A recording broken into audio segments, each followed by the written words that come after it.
Hey there everybody, I am here to explain a year with the Mazda Speed MX-5. As you can see, there's already been some pretty drastic changes. Actually, my microphone just died, so I am going to wing it this time, and hopefully y'all will come along for the ride. I'm going to take y'all off the tripod now. And let's get to chatting here. First off, you can see I've refinished these headlights. I basically wet sanded, polished, and then put some PPF on them. It's definitely not perfect. It's my first time ever doing that, but thankfully it should last for about a handful of years before I have to peel off the PPF and then reapply it. I got a front plate. I'm going to put a rubber frame around that to protect pedestrians. But Garage Star and all of the other popular vendors don't really sell front plate mounts for this generation anymore, so I had to make one, and that was a fun experience. The wheels, tires, and brakes have all been functioning great, especially after replacing the tires and the brakes, along with that rear caliper. I replaced the factory radio in the vehicle with a cheap Android Auto unit. That way I can just plug it in through the glove box and run maps, since I don't really listen to the radio that much anyways, since this 6-speed keeps me plenty occupied and I'd rather focus on that.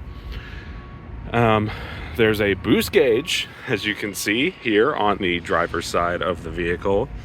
That has been tested with something else I will be showing you very soon, but it's been working great. It is mechanical due to the age of this vehicle, so there is a vacuum line running to this through the A-pillar. The battery, which is in the trunk, needed to be replaced. Pausing for an airplane. Can everybody say bye-bye airplane? Bye-bye airplane. All right, so we've opened that up. Although quickly, before I look at that, you guys might have seen the tonneau cover. That is a used one. It was actually in pretty great shape when I got it. And a tip on how to put that on properly is you kind of just drape it over the top loosely. You then snap this last snap and the one next to it right here, and then immediately go over to the other side and do the same thing. Once you've done that, then you can kind of stretch these little plastic holders over the rim, and then you can do the snaps in the middle. To me, that is the easiest way to do it. If someone has a better way, please let me know in the comments below. So, there's my dead device and why I'm winging it today. So underneath here is the battery. I had to replace it. It was actually only 1.5 years old when I did that. But for some reason, after running a cold cranking amp test and having to deal with the car dying and having to be towed back home, thankfully I was only a couple miles away, the test failed, so ended up putting a new battery in. I was thinking maybe there was some like parasitic draw going on, but honestly, nothing seems wrong. And ever since I replaced the battery, it's been fine. Maybe I screwed something up when I was replacing the radio, I'm not sure. But at least it is all working and okay now. And now for the pièce de résistance. Oh, can't get it. Got it. All right. It's hard only having one hand. Here we go.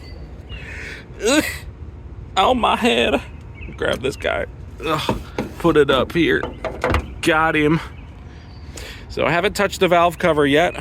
That's a, I'd call bigger project, because I'm going to kind of learn how to paint by doing that. I figured the PPF would be a worthwhile experiment this year.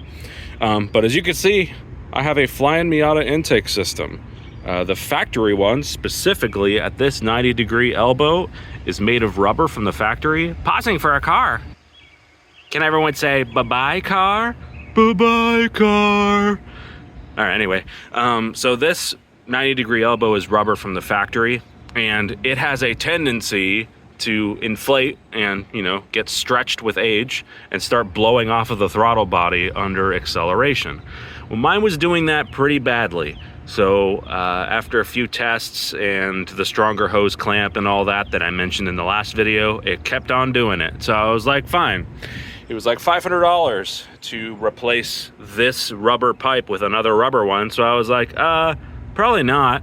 So I spent a couple hundred more and got this intake system, which looks great. The one weakness that I found, not necessarily with the intake, but again with factory rubber hosing, is down here. This is the rubber pipe that goes to the turbo from the intake system. That is still a factory piece and has the factory hose clamps. So I am going to look into replacing that really soon here, because most of the time the car idles fine, but I can tell that there is still, I think, a very minor vacuum leak that is probably coming from here. So we're gonna look into taking care of that. I'm not pausing for that truck because that truck sounded sick, brother. I'm just kidding. So as part of the intake system, this factory boost controller no longer functions, and you have to put in an aftermarket one that has a manual boost control on it. Well, then how do you know how much boost you're getting? Well, the computer won't necessarily tell you, because this is early OBD2. So you have to hook up a mechanical boost gauge to do that, which is what I have done here. I've run a vacuum line from the intake into the firewall and then into that boost gauge.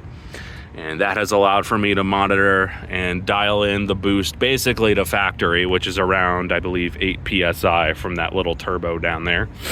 And that's been working great ever since too.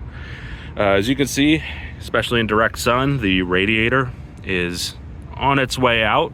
So I'm considering replacing it before there is an absolute destructive coolant leak that occurs. So that will probably be coming along in the near future. There are also folks out there that sell rubber hose replacement kits for the entire car. It replaces, I think, most of the coolant and vacuum hoses. I'm probably going to take on that project as well, since I already saw that even just after removing this hose once, there's some little coolant crusties that are forming around the edge. It's not dripping or anything, but I know it eventually will. So we're going to take care of that while we're in there. Otherwise, the car has been driving and functioning great. I ended up not upgrading the headlights to LED because of the refinish. It just made the headlights perform so much better. And yeah, honestly, that's pretty much the gist of it. I've had a great time with this car. I don't plan on getting rid of it anytime soon. And we're almost at 90,000 miles now, which is amazing. So I hope y'all enjoyed this little video I made here. If you want to check out any of the other stuff on the channel, I had plenty of videos that I made back on my Mark 5 GTI. I still look back at those videos regularly. I had a great time making them, and I'm looking forward to making more for y'all. So if you enjoyed this one, give it a like. If you have any thoughts on the decisions I made, critiques, things I could do better, please let me know. I hope y'all have a great day, and I will see you all in future videos. Bye-bye.